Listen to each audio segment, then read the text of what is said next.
لیکن آپ صلی اللہ علیہ وسلم نے فرمایا پچھلی امتیں نے اگر کوئی الٹا کام کیا نا تو تم بھی کرو گے.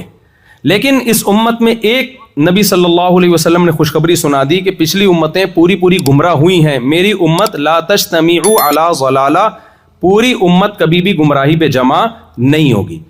تو کچھ لوگ غلط ہوں گے تو صحیح لوگ بھی ہمیشہ رہیں گے.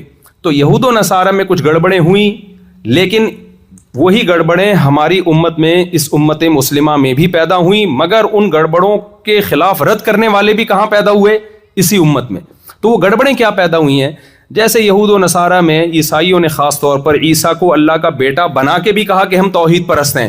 ایسے ہی میرے بھائی مسلمانوں میں بہت سے لوگ ایسے پیدا ہوئے جنہوں نے معبود کا مفہوم ہی لوگوں کے دلوں میں غلط بٹھا دیا اور کہا کہ وہ شرک کرنے کے باوجود کہا کہ ہم ایک خدا کو مانتے ہیں.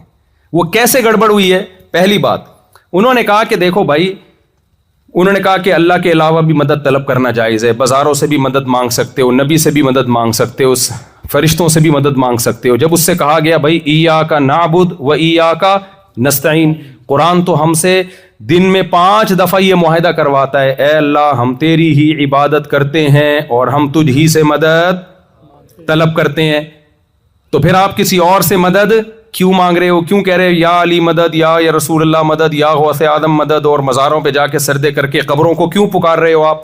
تو انہوں نے کہا بھائی ہم خدا کو تو ایک ہی مانتے ہیں. اللہ کتنے ہیں؟ دیر از نو گاڈ ایکسپٹ اللہ. ہم کب کہہ رہے ہیں کہ یہ معبود ہیں, یہ خدا ہیں؟ ہم کب ان کی عبادت کر رہے ہیں؟ تو ان سے کہا جاتا ہے بھائی دعا مانگنا بھی تو ایک عبادت ہی ہے. انہوں نے کہا کس نے کہا؟ کون سی ڈکشنری میں لکھا ہے کہ دعا مانگنا عبادت ہے؟ تو ہم نے کہا بھائی قرآن کہہ رہا ہے وَمَن يَدْعُ مَعَ اللَّهِ إِلَٰهًا آخَرَ, جو اللہ کے علاوہ کسی اور کو پکارے گا اس کا انجام اچھا نہیں ہے. إِيَّاكَ نَعْبُدُ وَإِيَّاكَ نَسْتَعِينُ, ہم تجھ ہی سے مدد طلب کرتے ہیں. تو یہ تو قرآن بار بار کہہ رہے بھائی عبادت اور مدد کس سے ہوگی بھائی؟ حدیث میں آتا ہے الدعاء مخ العبادہ, دعا تو عبادت کا جزو اعظم ہے. عبادت کی سب سے بڑی قسم کیا ہے؟ بول لیں نا, دعا ہے. تو دعا عبادت ہی ہے. تو انہوں نے کہا بھائی دعا عبادت جب بنے گی جب ہم اللہ کے علاوہ کو پکاریں یہ سمجھ کے کہ یہ خود ہماری مدد کرتے ہیں. ہم کہتے ہیں کہ ہم ان کو پکاریں گے, اللہ نے ان کو اختیارات دیے ہوئے ہیں. جیسے حکومت اختیارات بانٹتی ہے نا, دیکھو پاکستان میں پانی کا وزیر الگ ہے جس کا کام ہے پانی نہیں دینا, یعنی سوری دینا. گیس کے وزیر, سوئی گیس کے وزیر الگ ہے نا, جو بھی مختلف, مجھے تو وزارتوں کی پوری قسموں کے نام نہیں آتے. گٹر کے ڈھکنوں کے وزیر الگ ہیں. جتنے زیادہ وزیر ہیں اتنے ہی مسائل کھڑے ہوتے ہیں. لیکن خیر یہ تو دنیا میں ہوتا ہے نا. لیکن وہ کہتے ہیں دیکھو بھائی اللہ تعالیٰ نے اپنی طاقت اور قدرت سے پیغمبروں کو بھی کچھ اختیارات دے رکھے ہیں. یہ تو اللہ کے پاس ہے بھائی. اللہ کہتا ہے بھائی میں نے اولاد دینے کا اختیار فلاں کو دے رکھا ہے, میں نے جاب دینے کا اختیار فلاں کو دے رکھا ہے, میں نے فلاں کو اختیار فلاں کو دے رکھا ہے. تو اللہ اگر کسی کو اختیار دے تو ہم اللہ کو مانگیں یا اس سے مانگیں تو اس سے کوئی فرق نہیں پڑتا. تو خوب اچھی طرح سمجھ لیں یہ وہی گڑبڑ ہے جو کس نے کی تھی؟ یہود و نصارہ نے اپنے دین میں کی تھی. اللہ کہتا ہے میں نے اپنے اختیارات کسی کو, منہ سے سینٹینس کمپلیٹ کریں, ٹائم کا مقابلہ سخت ہے, دھوپ میں بیان ہو رہا ہے تو آپ کو ذرا میرا ساتھ دینا پڑے گا, پکا کر کے جا رہا ہوں نا سبق میں. تو اگر توحید ہی ڈھیلی ہے تو پھر آگے تو پروگرام بڑھ گیا. اسلام کا پروگرام شروع سے ہی کیا ہو گیا؟ برباد ہو گیا. تو عقیدہ توحید پہ کوئی کمپرومائز نہیں ہے بھائی.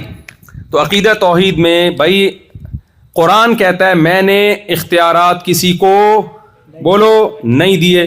مشرکین جو بتوں کے بارے میں عقیدہ تھا نا, ہم جب مشرک سے پوچھتے ہیں کہ یار ان پتھروں کے بنے ہوئے بتوں کو تم خود اپنے ہاتھوں سے بناتے ہو تو یہ تمہاری بگڑی کیسے بنائیں گے, یہ تمہاری حاجتوں کو کیسے پورا کریں گے؟ تو وہ جواب میں کیا کہتے ہیں؟ اتنی سینس تو ان میں بھی ہے کہ یہ کیا کر سکتے ہیں. وہ کہتے ہیں یہ خود نہیں کرتے, ان کو اختیارات کس نے دیے ہیں؟ اللہ نے دیے ہیں. اصل تو بھگوان وہ ہے جو آسمانوں پہ ہے, اصل تو وہی ہے, لیکن اس نے ان کو اختیارات دیے. اللہ کہتے ہیں میں نے کسی کو اختیارات نہیں دی. اس شرک کی قرآن میں نفی ہے. ٹائم چونکہ کم ہے تو میں وہ آیتیں پڑھ کے سناتا کہ قرآن نے جو نفی کی ہے نا اسی شرک کی ہے, کیونکہ 2 خداؤں کے مشرکین بھی قائل نہیں تھے. مشرکین کب کہتے تھے کریٹر دو ہیں؟ وہ کہتے بھائی ایک کریٹر ہے. وَلَئِن سَأَلْتَهُمْ مَنْ خَلَقَ السَّمَاوَاتِ وَالْأَرْضَ لَيَقُولُنَّ اللَّهُ. قرآن کہتا ہے جب ان سے پوچھا جاتا ہے خالق کون ہے, وہ سب بیک زبان ہو کے کہتے تھے کون ہے؟ اللہ. ہندو بھی کہے گا کون ہے؟ اللہ. سکھ بھی کہے گا کون ہے بھائی؟ اللہ. عیسائی بھی کہے گا کون ہے؟ اللہ. وہ نام انہوں نے چینج کر کے رکھے ہوئے, لیکن کریٹر ایک ہی مانتے ہیں سب. تو کریٹر کو ایک ماننے سے آپ توحید پرست نہیں بن جاتے. آپ کو یہ ماننا پڑے گا کہ میرے سارے مسائل کا حل صرف اور صرف اور صرف کس کے پاس ہے؟ اللہ کے پاس ہے. یہاں جلدی جلدی سپیڈ میں ہوں چونکہ میں ایک اور اشکال, بعض حضرات پھر اس پہ ایک اشکال اٹھاتے ہیں بھائی کہ اگر اللہ کے علاوہ کسی سے مدد مانگنا حرام ہے تو پولیس سے کیوں مدد مانگتے ہو؟ اب دیکھو سیکیورٹی گارڈ ہے نا, مدد لے رہے ہیں ہم ان سے, بھائی دائیں بائیں سے کوئی ایسی حرکت کرنے کی کوشش نہ کرے جو کینیڈا میں آپ کے وقار کے خلاف. تو سیکیورٹی گارڈ ہو گئے نا, مدد طلب کی نا ہم نے سیکیورٹی گارڈ سے. بھائی ہم جب سیلاب میں ڈوب رہے ہوتے ہیں پولیس سے مدد طلب کرتے ہیں, غوطہ خوروں سے مدد طلب کرتے ہیں, بیمار ہوتے ہیں ڈاکٹروں سے مدد طلب کرتے ہیں. تو جب ڈاکٹر آپ کی مدد کر سکتا ہے تو پیغمبر کیوں نہیں کر سکتے؟ اور جو ہے وہ قبر میں بابا کیوں نہیں کر سکتے؟ تو خوب سمجھ لیں, there are two types of help. مدد کی کتنی قسمیں ہیں؟ دو. ایک مدد وہ ہوتی ہے جو اسباب سے ہٹ کے ہوتی ہے, جس کی کوئی لاجک نہیں ہوتی. ایک مدد وہ ہوتی ہے جو اسباب کے تحت ہوتی ہے. سمجھ رہے ہیں کہ نہیں سمجھ رہے؟ جس کی کوئی سائنٹیفک لاجک ہوتی ہے. مثال کے طور پر میں آپ سے کہتا ہوں پانی میں ڈوب رہا ہوں, میں کہتا ہوں میری مدد کرو, مطلب کیا ہوتا ہے؟ ہاتھ آگے بڑھاؤ, میں بھی کیا کروں گا. ایک آدمی نا ریونڈ میں وہیں گٹر میں گر گیا, وہ نہیں وہ گٹر, ایک سچا واقعہ یہ. ریونڈ میں وہ باہر نکلا تو اب کیا کرو, چٹکلا بہت زور سے آتا ہے تو پھر نکالنا پڑتا ہے. وہ رائیونڈ میں وہ آدمی گٹر کے میں پانی میں گر گیا, تو جو اس کے ساتھی تھے نا, بڑا گاؤں کا دیہاتی سیدھا سادہ آدمی تھا, کہتے ہیں ہم نے ہاتھ دے کے اس کو گٹر سے باہر نکالا تو اس ہاتھ چھوڑ کے دوبارہ گر گیا. ہم نے کہا کیا ہوا؟ کہہ رہے چپل رہ گئی ہے اندر, میری چپل اندر رہ گئی. تو اب دیکھو اس نے ہاتھ دیا مدد کے لیے اور سامنے والے نے ہاتھ پکڑ کے باہر نکالا. یہ مدد اسباب کے تحت ہے, یہ اسباب سے ہٹ کے نہیں ہے. عیسیٰ علیہ الصلوۃ والسلام حضرت مریم کے بطن سے پیدا ہوئے بغیر باپ کے, سائنٹیفکلی ممکن ہے یہ؟ نہیں. یہ جو کام ہے یہ کون کر سکتا ہے؟ اللہ. تو اسباب سے ہٹ کے جو پکارا جائے گا وہ کس کو پکارا جائے گا؟ اللہ کو. اور جو ہم اسباب کے تحت پکارتے ہیں, مدد لیتے ہیں, وہ جس کی کوئی لاجک ہوتی ہے, وہ مدد وہ والی مدد نہیں ہے جو شرک کے زمرے میں آتی ہے. یہ کلیئر ہو گیا؟ کیونکہ اسپیڈ تھوڑی فارورڈ کا بٹن میں نے دبایا ہوا ہے نا اپنا, تو اس لیے جلدی جلدی میں چاہ رہا ہوں کہ پوری بات آ جائے آپ کے سامنے. بعض لوگ اس پہ بھی اشکال کرتے ہیں کہ بھائی فرشتے بھی تو کام کرتے ہیں, تم کہتے ہو بھائی اللہ تعالیٰ نے اختیارات نہیں دیے, تو فرشتوں کو بھی تو بہت سارے اختیار دیے ہیں. موت دینے کا اختیار کس کے پاس ہے؟ وہ جو فرشتہ آتا ہے نا موت کا, جب وہ آتا ہے آدمی پوچھتا ہے بھائی کس سلسلے میں حاضر ہوئے, تو بتاتا ہے آپ کی موت لینے کے سلسلے میں حاضر ہوا ہوں میں. تو وہ بھی تو موت کا فرشتہ ہے. وہ بھی جب وہ موت اور زندگی اس کے ہاتھ میں ہے تو پیغمبروں کے ہاتھ میں بھی موت اور زندگی کیوں نہیں ہے؟ تو اس کا جواب خوب سمجھیں. کسی سے کام لینا الگ بات ہے, کسی کو کسی کام کا اختیار دے دینا الگ بات ہے. دیکھو میں اگر پین سے لکھتا ہوں کوئی تحریر تو قلم سے میں کام لے رہا ہوں, لکھنے کا رائٹ اور اختیار قلم کے پاس نہیں ہے. تبھی آپ کچھ لکھواؤ گے تو مجھے کہو گے, قلم کو تھوڑی کہو گے. آپ نے کہا کہ بھائی اس دن مفتی صاحب پین سے کچھ لکھ رہے تھے, تو یہ پین بڑا زبردست لکھتا ہے بھائی, مفتی صاحب نے آئی لو یو لکھ کے دیا تھا اس میں. تو آپ گئے پین کے پاس, یار تم نے اس دن آئی لو یو لکھا تھا, یا اپنی ہونے والی کے پاس گئے. شروع میں وہ جب آئی لو یو بولتی بہت اچھا لگتا ہے, جب ہو جاتی ہے اس کے بعد پھر اگر اچھا لگے تو پھر یہ سچی مچی کا ہوتا ہے. تو آپ نے کہا یار دوبارہ یہ لکھ, تو قلم کیا کہے گا؟ بھائی یہ میرے لیے پاسبل نہیں ہے.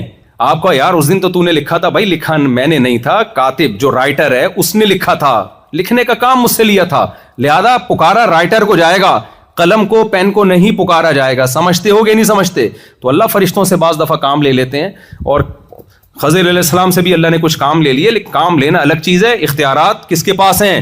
اللہ کے پاس. لہذا عزم کرو کبھی بھی اللہ کے سوا اپنی دعاؤں میں, حاجتوں میں کسی کو کبھی بھی ہم نہیں پکاریں گے. اچھا ایک چیز شرک تو نہیں ہے لیکن شرک کی طرف لے کے جاتی ہے. کوئی بھی کام جو آپ الوجیکل کرتے ہو نا, وہم اور توہمات کی بیس پہ, کیونکہ شرک بھی ایک وہم ہے نا. بھائی پتھر کا بت بنا دیا آپ نے, فرض کر لیا کہ اللہ نے اس کو اختیار, کہاں سے فرض کر لیا بھائی؟ اس کی دلیل کیا ہے آپ کے پاس؟ ہو سکتا ہے مے بھی, سمجھ رہے ہیں؟ تو فرضی دنیا میں سے اسلام ہمیں کیا کرتا ہے؟ پورا اشارہ کر کے بتا رہا ہوں کیا کرتا ہے، پھر بھی نہیں کرتا، نکالتا ہے نا باہر فرضی دنیا سے اسلام ہمیں. تو یہ جو جن چڑیل بھوت